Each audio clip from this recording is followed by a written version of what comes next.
नाव पर बैठो और नदी पर आ जाओ। मतलब आज का जो कॉन्सेप्ट होगा वो नाव और नदी से आधारित प्रश्न आपको मिलेंगे।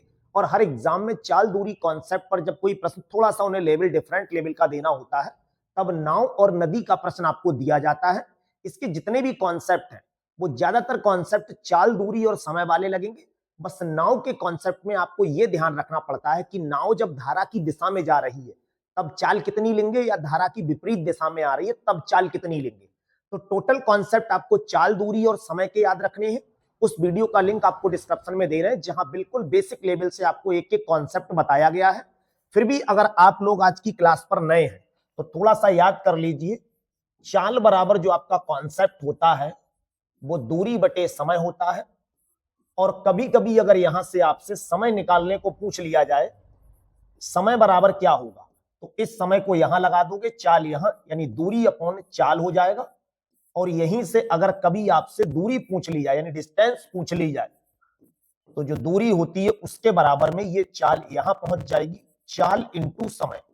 ये तीन ऐसे फार्मूले होते हैं जो चाल, दूरी और समय निकालने पर उसकी जड़ होते हैं। प्रश्न में सामान्यतः आपसे चाल पूछ ली जाती है, या समय पूछ लिया जाता है, या दूरी पूछ ली जाती है। लेकिन ये तो बिल्कुल बेसिक सी बात है जिसका नाव और नदी में कॉन्सेप्ट तो यूज हो रहा है। जो मेनली अपने लोग आज की क्लास में सीखना चाह रहे हैं वो ये पॉइंट है आपका। ये एक नदी है, हर बच्चे ने ये नदी देखी होगी। ये क्या कोई सी भी नदी मान लो, इस नदी में जो जल बह रहा है या धारा बह रही है, नदी ही बह रही है। कहीं कहीं पे आपको प्रश्न ऐसा लिखा हुआ मिल सकता है, नदी की चाल या धारा की चाल या पानी की चाल, तीनों का मतलब एक है। अगर इस नदी में आप जब चलती हुई नदी में नाव चलाओगे तो एक तो मान लो ये भैया नाव हो गई आपकी, इस नाव की कुछ ना कुछ चाल जरूर होगी अगर ये चल रही है। और इसमें जो पानी बह रहा है जिसे हम कहेंगे धारा, उसकी भी चाल कुछ ना कुछ जरूर होगी। तो अगर ये मान लें कि धारा की चाल और नाव की चाल दोनों को यहां पे कुछ मान लिया जाए, नाव की चाल अगर हम x मान लें और धारा की चाल अगर y मान लें, तो इसमें जो पानी बह रहा है वो ये मानकर चल रहे हैं इस साइड में धारा बह रही है। ये क्या है, धारा की दिशा है, इधर धारा बह रही है। यहां पर आपको दो कॉन्सेप्ट सीखने पड़ेंगे। जब जिधर नदी बह रही हो अगर आप भी उसी साइड में जा रहे हो तब आपके नाव की चाल कितनी होगी, और जब आप उधर से लौट के आ रहे हो तब आपके नाव की चाल कितनी होगी। तो दो बार आपको चाल यहां पे समझनी होगी। एक तो चाल आपको समझनी है धारा की दिशा में चाल, धारा की दिशा में चाल। और दूसरा जो कॉन्सेप्ट आपको समझना है वो धारा की विपरीत दिशा में चाल। ये दो चाल अगर आप समझ गए तो नाव और नदी का कभी भी प्रश्न आपसे गलत नहीं होगा। धारा की विपरीत दिशा में चाल, ये शब्द बहुत बदल बदल के आपको प्रश्नों में मिलेंगे और दोनों के डाउट आप बिल्कुल बेसिक लेवल से दूर कर लीजिए। अगर नदी मान लो इधर को बह रही है और आप इसमें कागज की नाव बना के डाल देते हैं, तो वो कागज की नाव भी कुछ स्पीड में आगे चलने लगती है, जबकि नाव तो कागज की थी, उसकी तो स्पीड होनी नहीं चाहिए। तो फिर नाव में स्पीड कहां से आ गई, वो स्पीड कहीं से नहीं आई, वो केवल नदी की चाल है। जितनी तेजी से पानी बह रहा है उतनी ही तेजी से नाव चल रही है। तो जब नाव, अब वहां पे कागज की नाव ना लगा के खुद चलने वाली नाव लगा दो, तो नाव की स्पीड अगर 4 किलोमीटर प्रति घंटा है तो उधर पानी भी चल रहा है और नाव भी उधर जा रही है, तो नाव अब 4 से ज्यादा तेज चलेगी। अगर नाव की चाल x किलोमीटर है और धारा की चाल y किलोमीटर है, तो धारा की दिशा में नाव की जो चाल आप मानोगे वो आपकी x प्लस y होगा। मतलब नाव की चाल अब धारा की चाल जुड़ जाएगी। और अगर यहां पे विपरीत दिशा की चाल बात करेंगे तो नाव की चाल में से धारा की चाल को कम कर देंगे। उदाहरण के लिए अगर नाव की चाल 10 किलोमीटर है और धारा की चाल अगर 5 किलोमीटर है, तो धारा की दिशा में ये चाल 15 किलोमीटर मानेंगे। और अगर यहां पे मान लो ये 10 की स्पीड से चल रही है, ये 5 की स्पीड से चल रही है, अगर विपरीत दिशा में चल रहे हैं तो 10 में से आपको 5 घटाना पड़ेगा, तब आपकी चाल 5 किलोमीटर प्रति घंटा होगी।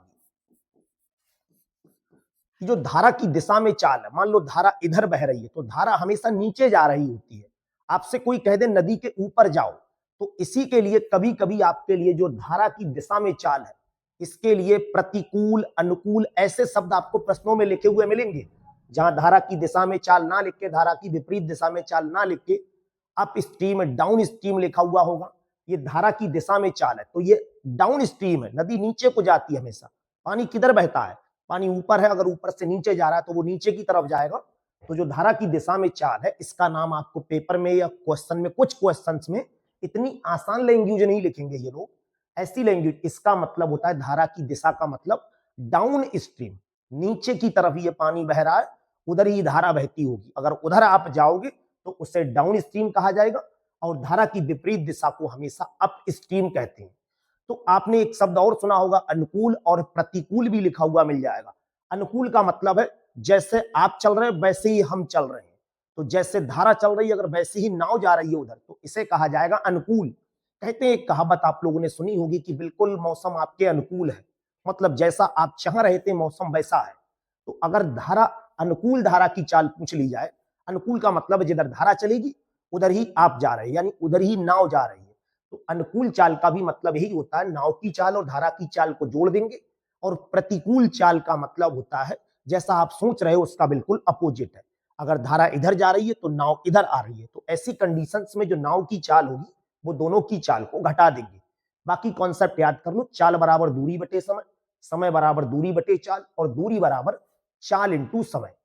इससे अगर शॉर्ट में आप कहना चाहें तो चाल जो होती है उसे स्पीड कहते हैं, दूरी के लिए डिस्टेंस कहते हैं, और समय के लिए टाइम कहते हैं। यहीं पर आपको ये भी याद रखना पड़ेगा। अब कभी कभी आपको क्या होता है, चाल जो होती है आपकी वो किलोमीटर प्रति घंटे में अगर चाल दे रखी हो और इसे आप मीटर प्रति सेकंड में अगर बदलना चाह रहे हो तो 5/18 से गुणा करेंगे। 5/18 से गुणा करने पर ये क्या बन जाएगा, मीटर प्रति सेकंड। 5/18 से गुणा करेंगे, और इसी के कॉन्सेप्ट को अगर चेंज कर दें, कभी कभी चाल आपकी मीटर प्रति सेकंड में दे रखी होगी और यहां से आपसे कहा जाए भाई इसे किलोमीटर प्रति घंटे में बदलो, तो 18/5 से गुणा करेंगे। 18/5 से गुणा करने पर किलोमीटर प्रति घंटे में ये बदल जाएगी। तो नाव और नदी के, या नाव और धारा के, या नाव और पानी के प्रश्न जब आपको मिलेंगे उसे आप इन कॉन्सेप्ट से करेंगे तो प्रश्न बहुत आसान लगने लगेंगे। कुछ प्रीवियस ईयर के एग्जाम में इस तरह के प्रश्न आपको बहुत अच्छे लेवल के आज की क्लास में करा रहे हैं, जो आने की भी बहुत ज्यादा संभावना रहती है, और ये प्रश्न प्रीवियस ईयर में आए हुए भी हैं। एसएससी जीडी में ये सारे प्रश्न आए हुए हैं, वहीं से ये प्रीवियस ईयर के क्वेश्चन उठाएं। आप लोग अच्छे से पहले समझ लो, बिल्कुल शॉर्ट ट्रिक से आपको समझाया जाएगा। यहां कहा एक नाव शांत जल में 13 किलोमीटर प्रति घंटे की चाल से चल रही है। भाई जो नाव की चाल है शांत जल में, जल रुका हुआ है, ये तो हो गई नाव की चाल जो आपको दे रखी है 13 किलोमीटर प्रति घंटा। यदि धारा की चाल, धारा की चाल का मतलब है ये क्या है, पानी की चाल है, धारा की चाल ये दे रखी आपकी 4 किलोमीटर प्रति घंटा। अगर नाव धारा की दिशा में जाएगी तो दोनों चाल को जोड़ देंगे, और नाव अगर धारा की उल्टी दिशा में जाएगी, विपरीत दिशा में जाएगी, तब चाल को घटा देंगे। तो यहां कहा है 68 किलोमीटर बहाव के अनुकूल। अनुकूल का मतलब होता है धारा की दिशा में आपको जाना है। जब धारा की दिशा में जाना है तो चाल आपको कितनी माननी पड़ेगी, अनुकूल चाल यहां पे मानेगी। अनुकूल चाल, अनुकूल चाल, या ये कह लो धारा की दिशा में चाल। धारा की दिशा में चाल, ये सिर्फ आपको बेटर तरीके से समझ में आ जाए इसीलिए इतना लिख रहे हैं। धारा की दिशा में जो चाल आप मानेंगे वो कितनी मानेंगे, देखो दोनों को जोड़ देंगे, 13 + 4, ये हो जाएगी आपकी 17 किलोमीटर प्रति घंटा। ये चाल हो गई, यानी दोनों चाल को काट के आपको बस 17 किलोमीटर प्रति घंटा मानना है। 68 किलोमीटर जाने में कितना समय लगेगा, समय बराबर आपको बस ध्यान से याद कर लो, दूरी बटे चाल। ये कॉन्सेप्ट आपको लगाना है। आपसे पूछा यहां पे क्या है, समय। समय का मतलब है टाइम पूछ लिया है। टाइम बराबर आपका क्या होता है, डिस्टेंस अपॉन स्पीड होगा। डिस्टेंस आपकी कितनी है, 68 किलोमीटर, और चाल कितनी है, 17। ये देखो चाल ये वाली है, डिस्टेंस ये वाली। 68 को अगर 17 से भाग करेंगे 4 घंटे का टाइम लगेगा, और 4 घंटा आपका दे रखा है चौथे ऑप्शन में। सपोज करो अगर इसी प्रश्न में यहां पे केवल प्रतिकूल लिखा हुआ होता तो टोटल कॉन्सेप्ट यही रहते, अब आपकी चाल यहां पे माइनस कर देती। 13 में से 4 कम करते तो ये 9 मानी जाती। आप देखो, चाहे तो नाव नदी की बात कर लो विपरीत दिशा में, या फिर जब हवा चल रही हो, एक एक साथी ऐसे होंगे जिन्होंने मोटरसाइकिल या साइकिल जरूर चलाई होगी। आप अगर इधर जा रहे हैं और इधर ही हवा चल रही है तो आपकी स्पीड बढ़ जाती है, और जब आप उल्टी दिशा में आते हो तो स्पीड घट जाती है। हवा इधर चल रही है और आप इधर जा रहे हो। ऐसा इसीलिए होता है क्योंकि जिधर आप जा रहे हो आपकी तो ताकत या आपकी जो चाल है वो तो उतनी है जितनी आप चाह रहे हो, लेकिन आपको पीछे से हवा और अपनी तरफ खींच ले आती है तो आपकी चाल बढ़ जाती है। अच्छा, कितनी बढ़ती है? जितनी हवा की चाल थी। सेम कॉन्सेप्ट नदी पे लागू होता है।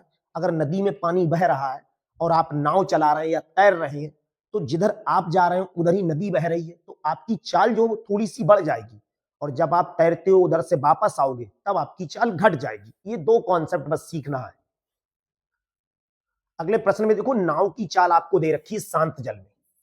तो जो नाव की चाल है वो कितनी दे रखी है 20, ये रही। यदि धारा की चाल जो है, वो धारा की चाल जो दे रखी है वो 5 है, 100 किलोमीटर बहाव के अनुकूल। नाव की अनुकूल चाल निकाल लेंगे।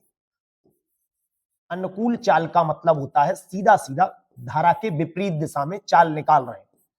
तो भाई दोनों को हम क्या करेंगे, प्लस करेंगे। 20 और 5 कितना हो जाएगा, 25 किलोमीटर प्रति घंटा। हमसे पूछा है 100 किलोमीटर चलने में समय कितना लगा होगा। समय बराबर आपका फार्मूला होता है डिस्टेंस अपॉन स्पीड। डिस्टेंस आपकी दे रखी है 100 किलोमीटर और स्पीड आपकी दे रखी है 25 किलोमीटर प्रति घंटा।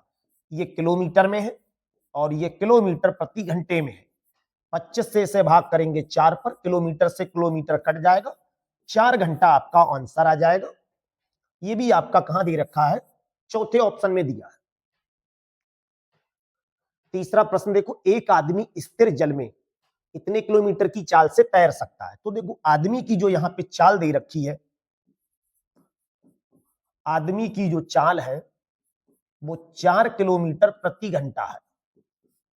और पानी की गति जो है, ये पानी की गति है या धारा की गति है या नदी की गति, तीनों में से कुछ भी लिखा हुआ आ सकता है। पानी की जो गति है या पानी की चाल है वो 2 किलोमीटर प्रति घंटा है। अगर आदमी पानी की दिशा में जाएगा तो चाल दोनों को जोड़ देंगे, और अगर आदमी पानी की विपरीत दिशा में जाएगा तो चाल को घटा देंगे। यहां 10 किलोमीटर ऊर्ध्व प्रवाह लिखा है। ऊर्ध्व प्रवाह का मतलब ऊपर तैरना है, यानी नदी इधर जा रही है तो उस आदमी को इधर जाना होगा। पानी आपको पता है नदी में कहां से आता है, ऊपर से।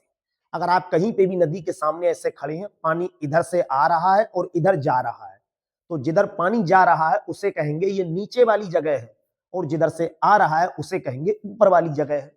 तो हमें ऊर्ध्व प्रवाह में, ऊर्ध्व प्रवाह का मतलब पानी के अपोजिट जाना है, तो कितना समय लगा होगा। समय तो आप तब निकाल सकते हो, दूरी आपको पता है 10 किलोमीटर चलना है, केवल चाल निकालनी है। तो यहां पर आदमी की चाल को आपको बताना पड़ेगा। आदमी की ऊर्ध्व प्रवाह में चाल, ऊर्ध्व प्रवाह का मतलब है ऊपर। बहुत ध्यान से इस कॉन्सेप्ट को समझेंगे आप लोग। ऊर्ध्व प्रवाह में चाल जो होगी वो दोनों चाल को माइनस करेंगे। जब दोनों चाल को माइनस करेंगे तो 4 में से अगर 2 माइनस करोगे आपका आंसर आ जाएगा 2 किलोमीटर प्रति घंटा। अब हमें बताना है केवल समय, तो समय बराबर आपका कॉन्सेप्ट होता है डिस्टेंस अपॉन स्पीड। डिस्टेंस कितनी दे रखी, 10 किलोमीटर, और स्पीड आपकी कितनी दे रखी है, 2 किलोमीटर प्रति घंटा। अगर इसे कैलकुलेट करेंगे, देखो 2 से इसे काटेंगे, आपका आंसर 5 घंटा आ जाएगा, और किलोमीटर से किलोमीटर हट जाएगा। 5 घंटे का मतलब है पहला ऑप्शन बिल्कुल सही है। इसी प्रश्न में अगर यहाँ पे ऊर्ध्व प्रवाह ना लिखा हुआ होता और लिखा होता धारा की दिशा में जा रहे हैं या नीचे की दिशा में जा रहे हैं, तब यहाँ पे जो चाल होती वो दोनों को जोड़ देते, 4 + 2, आदमी की चाल को 6 किलोमीटर प्रति घंटा मान लेते, और सेम कॉन्सेप्ट टोटल यही रहता। एक आदमी स्थिर जल में इतनी चाल से तैर सकता है, ये आदमी की खुद की चाल है। तो भाई आदमी की जो चाल यहां पे दे रखी है वो 3 किलोमीटर प्रति घंटा है, और धारा की जो चाल है वो कितनी है, 2 किलोमीटर प्रति घंटा है। अगर आदमी धारा की दिशा में जाएगा तब आपको चाल 5 माननी होगी, और धारा की विपरीत दिशा में जाएगा तो दोनों चाल को घटा देंगे। 10 किलोमीटर धारा के विरुद्ध जाने में और वापस आने में कितना समय लगेगा। तो भाई पहले तो हम जाने वाली चाल को मानेंगे, दोनों चीजें निकालोगे, जाने वाली चाल, जाने वाली चाल यानी धारा की दिशा में जाने वाली चाल कितनी होगी, दोनों को प्लस करेंगे, 3 + 2 ये आपका बन जाएगा 5 किलोमीटर प्रति घंटा। और उसके बाद हम लोग मानेंगे आने वाली चाल। आने वाली जो चाल होगी, अगर वापस आप लौट के आ रहे हैं तब आपको क्या करना है, दोनों को माइनस करना होगा। अब चाल मानोगे 1 किलोमीटर प्रति घंटा, तो हमें 2 बार टाइम निकालना पड़ा होगा, एक बार जाने का समय और एक बार आपको निकालना पड़ेगा आने का समय। टोटल आपसे समय पूछा गया है, जाने में भी और आने में भी। तो भाई जाने में जब आप समय निकालोगे तो आपका कॉन्सेप्ट रहता है वही पुराना वाला लगेगा, टाइम बराबर आपका, टाइम पूछा है speed upon distance upon speed. आप जा कितना रहे, 10 किलोमीटर पहले धारा के विरुद्ध जा रहे हैं और फिर वापस आ रहे हैं, तो 10 किलोमीटर जाने में आपको कितना टाइम लगा होगा, जाने वाली चाल को लिखेंगे ये रहा। थोड़ा सा टाइम आपको आने में लगा होगा, तो आप 10 किलोमीटर वापस आ रहे हैं और यहां पे टाइम आपको कितना लग रहा है, चाल जब आपको मानी जाएगी 1, कैलकुलेट करेंगे 5 से अगर इसे भाग करोगे तो ये बन जाएगा 2 ये, और 10 को 1 से भाग करोगे 10, टोटल आपका 12 घंटे का टाइम लगेगा। और 12 घंटा आपका दे रखा है तीसरे ऑप्शन में। एक आदमी नाव को 30 किलोमीटर अनुप्रवाह चलाकर कुल 8 घंटे में लौट आता है। यदि नाव की चाल धारा की चाल से 4 गुना हो तो धारा की चाल कितनी होगी। देखो सबसे पहले तो ना तो यहां नाव की चाल पता है और ना ही यहां पे धारा की चाल पता है। अब दोनों ही चाल आपको माननी पड़ेगी। अगर हम ये कह दें यहां पे धारा की चाल से 4 गुना है, तो धारा की चाल अगर x मान ले तो नाव की चाल आपको 4x माननी पड़ेगी।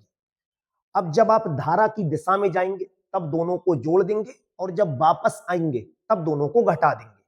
तो सबसे पहले तो धारा की दिशा में चाल निकालेंगे, धारा की दिशा में चाल। भाई एक बार तो ये कंडीशंस बनेगी कि आप धारा की दिशा में जा रहे हैं, जब जा रहे हैं तब आपको दोनों को जोड़ना पड़ेगा और एक बार आपको ये वाली चाल निकालनी पड़ेगी, विपरीत दिशा में जब लौट कर आ रहे होंगे तब आपकी चाल कितनी होगी, तो आपको घटाना पड़ेगा। अगर हम लोग धारा की दिशा में जाएंगे तब चाल को कैसे फाइंड करेंगे, तो 4x + 1x को जोड़ेंगे और यहां 4x में से 1x को कम करेंगे। कैलकुलेट करने पे सीधे सीधे ये आपका 5x बनेगा और ये आपका 3x बनेगा। 3 किलोमीटर 30 किलोमीटर जाना है आपको और 30 किलोमीटर वापस आना है, तो कुल टाइम कितना दे रखा है आपका, 8 घंटा दे रखा है। कुल समय कितना दे रखा है, 8 घंटे का दिया है। ये समय जाने वाला भी समय होगा और आने का भी होगा। मतलब ये कह सकते हो आप कि जाने का समय प्लस आने का समय, टोटल समय कितना दे रखा है, 8 घंटा। जबकि आपको जाने में कितना टाइम लगा होगा, 30 किलोमीटर आप जा रहे हैं, 30 किलोमीटर जा रहे हैं, कितनी चाल से जा रहे हैं, धारा की दिशा में जा रहे हैं 5x की स्पीड से। आने में आपको कितना लगा होगा, 30 किलोमीटर आ रहे हैं, कितनी स्पीड से, 3x की स्पीड से, और बराबर में क्या लिखा है आपका 8। इससे अगर आप कैलकुलेट करोगे, देखो 5 से इसे काटेंगे 6 पर, 3 से इसे काटेंगे 10 पर, ये 6/x बचा है और ये 10/x बचा है, बराबर में आपका होगा 8। नीचे दोनों में सेम संख्या है तो इसे जोड़ना बहुत आसान होगा, 10 और 6 ये बन जाएगा 16/x बराबर में 8। 8 से इसे काटेंगे 1 पर, इसे काटेंगे 2 पर, ये x यहां आ जाएगा, x बराबर आपका आंसर आ जाएगा 2। ये x क्या माना है ये देख लो, x आपने माना है धारा की चाल, इसी का आंसर 2 आ गया। अगर नाव की चाल पूछी जाती तो 4 × 2 8 आपका आंसर होता। ये 2 किलोमीटर प्रति घंटा जो आपका पहले ऑप्शन में दिया हुआ है। यहां से ये भी पूछ सकता है कि नाव और धारा की चाल का योगफल कितना होगा, या नाव और धारा की चाल का अंतर कितना होगा, या दोनों का गुणनफल कितना होगा। यहाँ पे क्लियरली केवल धारा की चाल पूछी है। तो ऐसे प्रश्न जब और लेवल थोड़ा सा बढ़ाना होता है, आपको एसएससी सीजीएल में ऐसे प्रश्न मिलेंगे जहां पर इसी में एक कदम और आगे बढ़ा देंगे। एक नाव की अनुप्रभा, अनुप्रभा का मतलब भैया समझ लो सीधे से, अनुप्रभा गति इतनी है और नाव की ऊर्ध्व प्रभा गति जो है वो इतनी है। अनुप्रभा का मतलब होता है जिधर धारा जा रही है उधर की चाल दे रखी है। शांत जल में 72 किलोमीटर जाने में नाव को कितना समय लगेगा? बहुत अच्छा प्रश्न है। देखो यहां नाव अनुप्रभा का मतलब इसमें दो चीजें जुड़ी हुई हैं। ये धारा की दिशा की बात कर रहे हैं। धारा की दिशा में, धारा की दिशा में जो चाल है वो कितनी है? 14 किलोमीटर प्रति घंटा। और ऊर्ध्व प्रवाह गति यानी ये विपरीत दिशा में चाल दे रखी है। विपरीत दिशा में, विपरीत दिशा में जो चाल है वो आपकी कितनी दे रखी है? 10 किलोमीटर प्रति घंटा। तो जब आप धारा की दिशा में जा रहे हो तो यहाँ पे दो चाल जुड़ी हुई होंगी, एक नाव की चाल जुड़ी हुई होगी और एक धारा की चाल। तो यहाँ पे अपने लोग ये कह सकते हैं कि इसमें नाव की स्पीड प्लस धारा की स्पीड दोनों जुड़ी हुई है, तब ये 14 मिल पा रहा है, 14 किलोमीटर प्रति घंटा। और यहां जो विपरीत दिशा में चाल है इसे कहेंगे नाव की स्पीड में से धारा की स्पीड को अगर कम किया होगा तब आपका 10 किलोमीटर प्रति घंटा आ रहा है। यहां पे इस प्रश्न में यह भी पूछा जा सकता था कि नाव की चाल बताओ या धारा की चाल बताओ। तो पहले इस कॉन्सेप्ट को समझ लो, दोनों चाल यहां पे निकालना सीख लो। अगर नाव की चाल आपसे कभी भी पूछी जाए ऐसे प्रश्न में जहां पर जाने और आने की चाल पता हो, तो सीधे कॉन्सेप्ट याद करो, दोनों को जोड़कर आधा करेंगे। 14 प्लस 10 अगर जोड़ोगे और इसके आधा करोगे तो 14 और 10 24 का आधा आपका आ जाएगा 12 किलोमीटर प्रति घंटा। ये किसकी चाल आ गई? नाव की। अगर यहीं पे धारा की चाल आपसे पूछ ली जाए तो धारा की चाल निकालने के लिए 14 में से 10 यानी पहले जोड़कर आधा कर रहे हैं फिर घटा के आधा करेंगे। लेकिन हमारा काम केवल नाव की चाल से चल जाएगा। 72 किलोमीटर जाने में इस नाव को कितना टाइम लगेगा? तो मेन जो प्रश्न है वो ये है, 72 किलोमीटर जाने में लगा समय कितना होगा ये आपको बताना है। समय का मतलब टाइम पूछ लिया, जिसका मतलब होता है डिस्टेंस अपॉन स्पीड। डिस्टेंस आपकी हो गई 72 किलोमीटर और स्पीड हो गई 12। कैलकुलेट करोगे तो आपका आंसर 6 आ जाएगा, 6 घंटा। और 6 घंटा आपका दे रखा है दूसरे ऑप्शन में।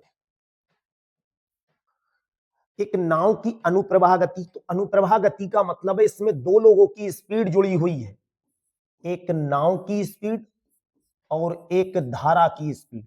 अगर दोनों को जोड़ रहे हैं तो 30 किलोमीटर प्रति घंटा आ रहा है। फिर इन्होंने क्या कहा है देखो, ऊर्ध्व प्रवाह। ऊर्ध्व प्रवाह का मतलब होता है नाव की स्पीड में से अगर धारा की स्पीड को कम किया होगा तब आपका 20 किलोमीटर प्रति घंटा आएगा। बताओ नाव की चाल कितनी होगी? सिर्फ नाव की चाल पूछ ली है। अगर नाव की चाल पूछ लिए, कॉन्सेप्ट आपको अभी बता ही रखा था, ऐसे प्रश्न में जहां पर धारा की दिशा की चाल पता हो और धारा की विपरीत दिशा की चाल पता हो और नाव की चाल पूछी जाए तो दोनों चाल को जोड़कर आधा करेंगे। 30 और 20 को जोड़कर अगर आधा करोगे तो ये 50 हो जाएगा और 50 का आधा आपका होता है 25 किलोमीटर प्रति घंटा, जो आपका चौथे ऑप्शन में दिया हुआ है। अगला प्रश्न देखो, यहां पे भी कुछ वैसी ही लैंग्वेज कही है। एक आदमी धारा की प्रतिकूल दिशा में और अनुकूल दिशा में चाल चल रहा है तो शांत जल में नाव की चाल। बिल्कुल क्वेश्चन 9 की कॉपी है और ये क्वेश्चन नंबर 7 की कॉपी था। क्वेश्चन 8 को आप केवल 8 सेकंड में कर सकते हो। देखो कैसे करना, प्रतिकूल चाल दे रखी, तो ये इसका मतलब ये हुआ ये नाव प्लस धारा दोनों की चाल जुड़ी हुई होगी, 12 दे रखी है। अनुकूल दिशा में, अनुकूल का मतलब भाई प्रतिकूल का मतलब समझ लो। एक चीज और याद कर लो यहां पे भाई थोड़ा सा, जब आप कहते हैं अनुकूल है, अनुकूल का मतलब है जिधर धारा जा रही है उधर ही आप जा रहे हो।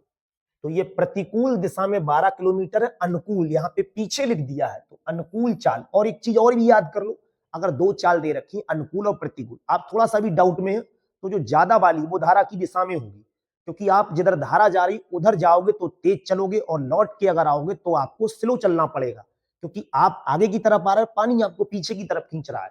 तो नाव प्लस धारा की चाल 18 किलोमीटर प्रति घंटा है और नाव में से अगर धारा की चाल को कम कर रहे हैं इसका मतलब ये प्रतिकूल दिशा में चाल है जो 12 किलोमीटर प्रति घंटा है। हमसे यहाँ पे पूछा क्या है, नाव की चाल पूछा है।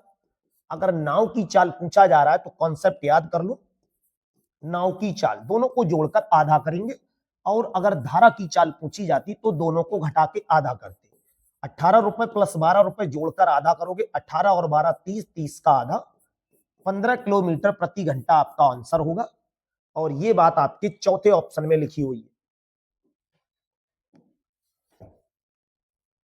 अगला प्रश्न देखो, जहां पर कहा है एक आदमी धारा की प्रतिकूल दिशा में, प्रतिकूल का मतलब सीधे से समझ लो आप, नाव की चाल। अच्छा, कभी आपको ये डाउट लगे क्या पहचानना है, तो जो ज्यादा है वो हमेशा क्या होगी, नाव प्लस धारा की चाल जुड़ी हुई होगी। यहाँ पे ये 8 है, ये 14 है, तो इसका मतलब ये हुआ ये नाव की चाल में से धारा की चाल को कम किया होगा, तब आपका 8 आ रहा है, 8 किलोमीटर प्रति घंटा। और नाव की चाल में अगर धारा की चाल को जोड़ा होगा तब आपका 14 किलोमीटर प्रति घंटा आ रहा होगा। ये दो बातें केवल प्रश्न में लिखी, धारा की चाल पूछ ली है। अगर नाव की चाल पूछते तो जोड़कर आधा करेंगे, धारा की चाल आपसे पूछी है तो धारा की चाल बताने का मतलब दोनों को घटा के आधा करेंगे। पहले ज्यादा वाला है उससे लिखेंगे 14 माइनस 8, 14 में से 8 कम करोगे 6 बचेगा, 6 का आधा होता है 3 किलोमीटर प्रति घंटा। ये आपकी क्या है, धारा की चाल है। यहीं पर अगर आपसे कहीं पे नाव की चाल पूछ लेते तो 14 8 दोनों को जोड़कर आधा करते, 22 22 का आधा 11। अगला प्रश्न देखो, जहां कहा है एक नाव 8 घंटे में धारा के विपरीत 40 किलोमीटर चलती है और 6 घंटे में धारा के अनुकूल 36 किलोमीटर चलती, तो शांत जल में नाव की चाल केवल आपसे पूछ ली है। भाई नाव 8 घंटे में धारा के विपरीत, तो धारा के विपरीत जब इतना चल रही है तो आप सबसे पहले तो विपरीत चाल निकाल लो। जब आप विपरीत चाल निकालोगे, चाल बराबर आपको पता है दूरी बटे समय, 40 की दूरी चल रहे हैं और समय आपका कितना है 8 घंटा। इसे आपको कैलकुलेट करना है। दूसरी स्पीड जो है वो अनुकूल चाल है, 6 घंटे में अनुकूल चाल, तो ये विपरीत चाल हो गई और ये हो गई धारा के विपरीत चलती है, और 6 घंटे में धारा के अनुकूल 36 किलोमीटर चलती है, तो ये अनुकूल चाल यहां से निकालेंगे तो 6 घंटे में 36, चाल बराबर दूरी बटे समय हो जाएगा। इससे अगर इससे भाग करोगे तो ये आपका आ जाएगा। देखो अगर हम इसे कैलकुलेट करें तो विपरीत चाल का मतलब ये होता है भाई धारा के विपरीत आप 40 किलोमीटर 8 घंटे में जा रहे हो। इसका मतलब ये हुआ अगर हम इसे कैलकुलेट करेंगे तो आपकी जो चाल आएगी वो 5 किलोमीटर प्रति घंटा आ जाएगी। और 5 किलोमीटर प्रति घंटे का मतलब ये क्या है, जिधर धारा जा रही है आप उधर नहीं जा रहे, उसके विपरीत जा रहे हैं। तो यहां पर ये नाव की चाल में से धारा की चाल को कम किया गया होगा। फिर यहां लिखा है धारा के अनुकूल आपको जाना है 36 किलोमीटर, तो अगर हम इसे कैलकुलेट करेंगे तो ये 6 किलोमीटर प्रति घंटा आ जाएगी। इसका मतलब तो सीधे सीधे यही बन रहा है कि जिधर धारा जा रही है आप उधर जा रहे हो। तो ये जो अनुकूल चाल निकाली है इसका मतलब इसमें आपकी जो नाव है, नाव की चाल प्लस धारा की चाल दोनों जुड़ी हुई है। बस ये स्टेटमेंट आपको पता लगते ही अगर नाव की चाल पूछी जाए तो दोनों को जोड़कर आधा कर दो, धारा की चाल पूछी जाए तब दोनों को घटा के आधा कर दो। यहाँ पे चाल आपको कंफर्म नहीं की थी उसने, डिस्टेंस और टाइम दे दिया है। 40 किलोमीटर आप 8 घंटे में चल रहे तो स्पीड आपकी कितनी होगी 5 की। 36 किलोमीटर 6 घंटे में चल रहे तो स्पीड कितनी होगी 6 की होगी। ये जो स्पीड है वो विपरीत चाल की होगी, ये जो स्पीड है वो आपकी अनुकूल चाल की होगी। हम लोगों से पूछा क्या है, नाव की चाल पूछ लिया, तो जो नाव की चाल होगी वो दोनों को जोड़कर क्या करेंगे, आधा कर देंगे। 5 ये और 6 ये, अगर दोनों को जोड़कर आधा करेंगे 5 और 6 11 का आधा होता है 5.5, जिसे हम 5.5 किलोमीटर प्रति घंटा कहेंगे। अगर फ्रैक्शन में आंसर दिया है तो फ्रैक्शन में लगाओ, डेसिमल में दिया है तो फिर आप डेसिमल में लगा सकते हो। अगला प्रश्न, जहां का एक नाव 4 घंटे में धारा के विपरीत 11 किलोमीटर चलती है और 4 घंटे में धारा के अनुकूल 27 किलोमीटर चलती, धारा की चाल आपको बतानी है। 4 घंटे में 11 किलोमीटर चलती है तो यहां विपरीत चाल निकल के आएगी, क्योंकि ये विपरीत दे रखी है। तो किसकी चाल है, नाव की। नाव की विपरीत दिशा में चाल, विपरीत दिशा में चाल। अगर नाव की विपरीत दिशा में चाल आप निकालोगे तो चाल बराबर आपका कॉन्सेप्ट होता है दूरी बटे समय। दूरी 11 की हो गई, समय आपका 4 घंटे का हो गया। दूसरी स्टेप में आपका क्या लिखा है, 4 घंटे में धारा के अनुकूल 27 किलोमीटर चलती है, तो नाव की अनुकूल चाल, अगर नाव की अनुकूल चाल निकालेंगे अपने लोग तो यहां से भी चाल बराबर दूरी बटे समय। दूरी 27 हो गई, समय आपका कितना है 4 घंटा। ये भी चाल है, ये भी चाल है, दोनों ही ये क्या है, चाल है। समझना यहां पर ये है कि जो ऊपर चाल लिखा है ये विपरीत दिशा में है, और विपरीत दिशा का मतलब होता है यहां पर नाव की चाल में से धारा की चाल माइनस की है, और यहां नाव की चाल में धारा की चाल को जोड़ा गया है, तब 27/4 आ रहा है, और यहां जब घटा रहे हैं तब 11/4 आ रहा है। धारा की चाल पूछी है, अगर धारा की चाल आपसे पूछी जाए, कॉन्सेप्ट बिल्कुल सीधा सा याद कर लो, जब आपको विपरीत और प्रतिकूल और अनुकूल दोनों चाल पता हो तो नाव की चाल पूछे तो जोड़कर आधा करो, धारा की चाल पूछे तो घटा के आधा करो। 11/4 पहले आपको हमेशा याद रखना है अनुकूल वाली चाल लेनी है, तो पहले ज्यादा वाले को लेना या फिर आप वहां पे अंतर निकाल दो। इसमें इसे जोड़कर आधा करोगे तो आपको नाव की चाल मिलेगी, और घटा के आधा करेंगे तब आपको धारा की चाल मिलेगी। इन दोनों को देखो घटा दे रहे हैं, उसके बाद में क्या कर रहे हैं, आधा कर रहे हैं। अब आपको पहले 11/4 अगर लिख देंगे तो चाल आपकी माइनस में आ जाएगी, तब आपको यहाँ पे अंतर का साइन लगाना होगा। तो या तो आप अंतर का साइन लगा लें, और या फिर अगर आपकी चाल कभी भी माइनस की आ रही है तो इसका मतलब आपने यहाँ पे यही लफड़ा किया होगा, बड़ी संख्या को पहले ना लिख के बाद में लिख लिया होगा। तो चाल कभी माइनस की नहीं होती, तब आप वहां पर माइनस चिन्ह नेग्लेक्ट कर दे। 27/4 में से 11/4 अगर कम करोगे, 27 में से 11 कम करोगे 16/4 आएगा, और जो नीचे 2 लिखा है वो आपका यहां आ जाएगा। 4 से इसे काटोगे 4 पर, इसे काटोगे 2 पर।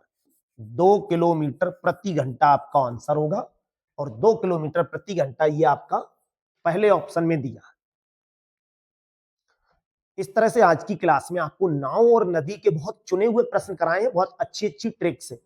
आप लोग कोई से भी एग्जाम में देखते होंगे, यहाँ पर नाव नदी के जो प्रश्न कराए हैं इसी टाइप के प्रश्न आपको एग्जाम में मिलते हैं।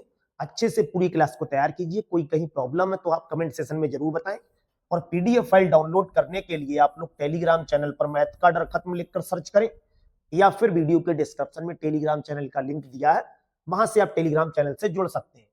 ऐसी ही रेगुलर क्लास के लिए आप लोग अगर वीडियो अच्छा लग रहा है तो अपने चैनल मैथ का डर खत्म से परमानेंटली जुड़ने के लिए आप इसे सब्सक्राइब करें, जिससे आपको ऐसी और क्लासेस मिलती रहे।